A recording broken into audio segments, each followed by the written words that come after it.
भोरमध्ये जरी सत्ता अजितदादांची असली तरी राज्याचे मुख्यमंत्री फडणवीस आहेत हे लक्षात ठेवा। मतदान दादांना करायचं की फडणवीसांना हे तुम्ही ठरवा। जाहीर सभेत चंद्रकांत पाटलांचं मोठं विधान। कोणत्याही पक्षाकडून अल्पसंख्याकांना मंत्रिपद नाही, मात्र मी हसन मुश्रीफांना मंत्रिपद दिलं। धाराशिवमधील सभेतून अजित पवारांचा सर्व धर्म समभावाचा नारा। उदय सामंत भाजपमध्ये जाण्याच्या चर्चा खोट्या, योगेश कदमांचा दावा। तर पश्चाताप होणार नाही हा शब्द देतो उदय सामंतांचं स्पष्टीकरण। रावसाहेब दानवे आणि आमदार बबनराव लोणीकर यांचं अखेर मनोमिलन। आमच्यात आता कोणताही वाद नाही, दोघांनी वाद मिटवला। परतूरमधील कार्यक्रमात रावसाहेब दानवेंचं मोठं विधान। नवी मुंबईतील नेरूळमध्ये अमित ठाकरेंनी शिवरायांच्या पुतळ्याला केलं अभिवादन। तर मी केलेल्या कृतीचा मला अभिमान असं म्हणत पुतळ्याच्या अनावरण प्रकरणी आलेली नोटीस स्वीकारली। पंकजा मुंडेंचे पीए अनंत गर्जेंच्या पत्नीची वरळीमध्ये आत्महत्या। तर ही आत्महत्या नाही, हत्या, मुलीच्या कुटुंबियांचा आरोप। डॉक्टर गौरी गर्जे यांच्या आत्महत्येप्रकरणी पती, नणंद आणि दीरावर गुन्हा दाखल। गौरी गर्जेला मारहाण करून मानसिक त्रास देऊन आत्महत्येस प्रवृत्त केल्याप्रकरणी गुन्हा दाखल। आणि भारतीय महिला संघाची उपकर्णधार स्मृती मंधानाचा विवाह सोहळा तूर्त रद्द। वडिलांना आला हृदयविकाराचा झटका।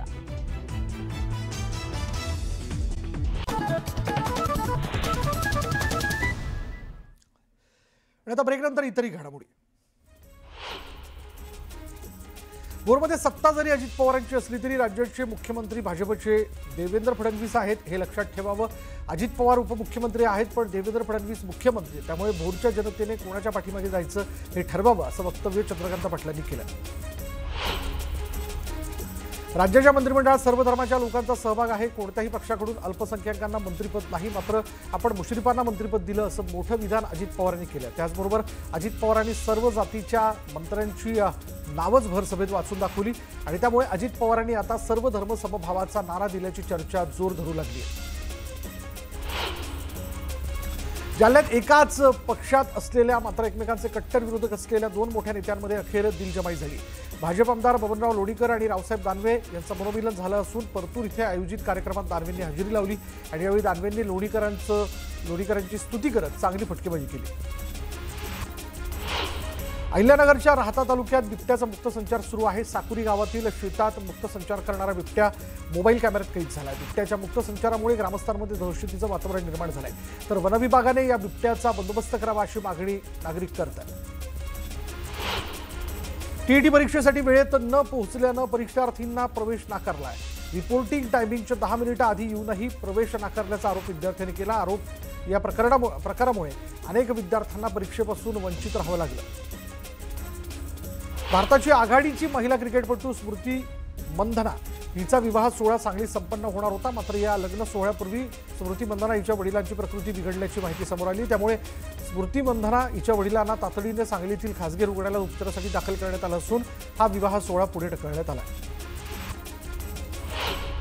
धाराशिव बोरफळ रस्त्याचं काम धीम्या गतीनं आणि निकृष्ट दर्जाचं होत असल्याचा आरोप करत ग्रामस्थांनी काम बंद पाडलंय। कामासाठी 350 कोटी रुपये निधी देऊनही निकृष्ट दर्जाचं काम होत असल्यानं परिसरातील ग्रामस्थ आक्रमक झाले। पुण्याच्या जुन्नरमध्ये बिबट्यापासून जीव वाचवण्याकरता पळत असताना श्वान विहिरीत पडला। रेस्क्यू टीमकडून श्वानाचं रेस्क्यू करण्यात आलं। बिबट्याच्या दहशतीमुळे पुण्यात नागरिकांनी पिंजऱ्यात बसून आंदोलन केलं। बिबट्याचा तात्काळ बंदोबस्त करा अशी मागणी करण्यात आली आहे। वेंगुर्ला बाजारात आंबा विक्रीसाठी उपलब्ध झाला आहे। खवय्यांना डझनभर आंब्यांसाठी 1500 रुपये मोजावे लागणार आहे। जुन्नर शहराच्या ईदगाह मैदानापासून जवळ असलेल्या एका शेततळ्यात बुडून 2 सख्ख्या भावंडांचा मृत्यू झाला। ड्रोनच्या साह्याने या दोन्ही भावंडांचा शोध घेण्यात आला। जळगावच्या पाचोरा तालुक्यातील बाळद शिवारात कापसाच्या पिकावर मोठ्या प्रमाणात अळीचा प्रादुर्भाव झाल्यानं शेतकरी अक्षरशः हतबल झालेले आहेत। या वाढत्या नुकसानीमुळे संतप्त झालेल्या शेतकऱ्यांनी 5 एकर कापसाच्या उभ्या पिकावर थेट रोटावेटर फिरवत संताप व्यक्त केला।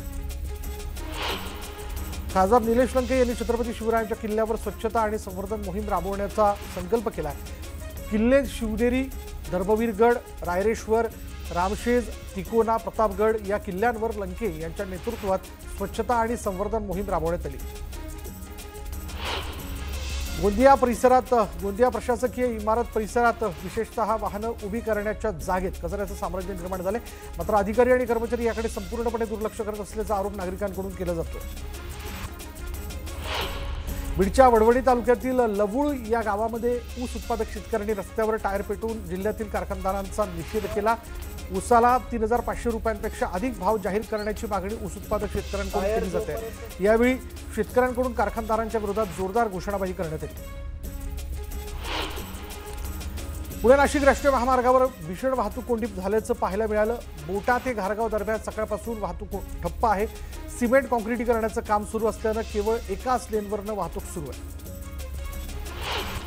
जळगावमधील ममुराबाद रस्त्यावरील माजी महापौर ललित कोल्हे यांच्या एलके फार्म हाऊसवर चालणाऱ्या बोगस कॉल सेंटर प्रकरणात मोठी कारवाई करण्यात आली आहे। एलसीबीच्या पथकानं बनावट कॉल सेंटरचा मास्टरमाइंड अकबर खान उर्फ अयान खान आणि हँडलर आदिल सय्यद निसार अहमद यांना मुंबईतील एका फ्लॅटमधून ताब्यात घेतलं।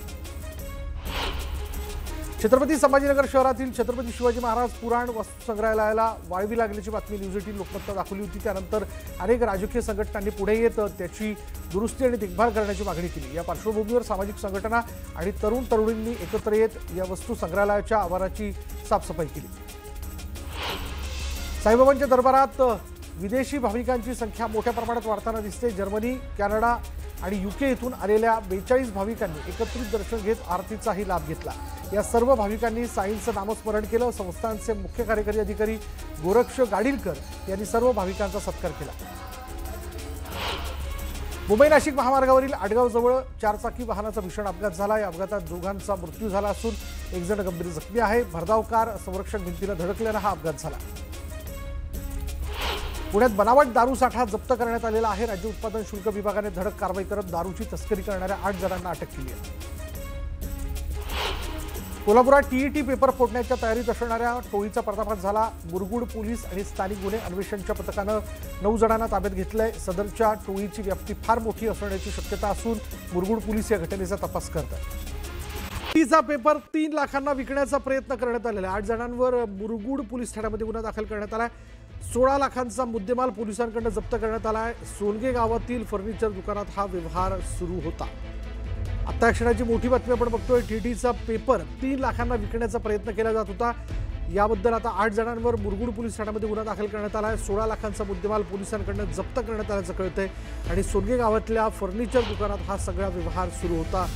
याची माहिती मिळताच पोलिसांनी याबद्दल कारवाई केलेली आहे। टीईटीचा पेपर हा 3 लाखांना विकण्याचा प्रयत्न जो आहे तो करण्यात आला। अधिक माहिती आपण जाणून घेणार आहोत। आमचे प्रतिनिधी ज्ञानेश्वर साळोखे आता क्षणाला आपल्याबरोबर। ज्ञानेश्वर, काय माहिती याबद्दल?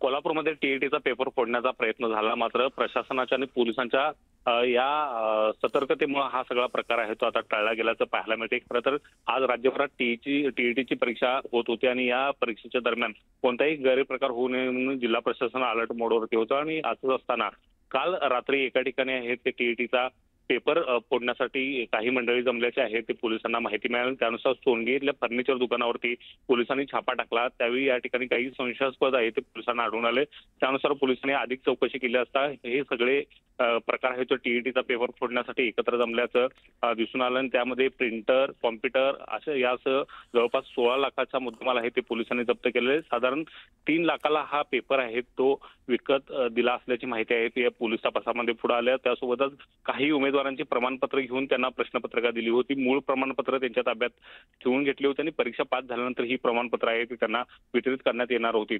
एकूणच हा सगळा गैरव्यवहार आहे तो रोखण्याचा प्रयत्न आहे तो पोलिसांच्याकडून झाला। त्यामुळे टीईटी मधला पेपर फुटीचा प्रकार रोखण्यामध्ये कोल्हापूर पोलिसांना यश आल्याचं पाहायला मिळते।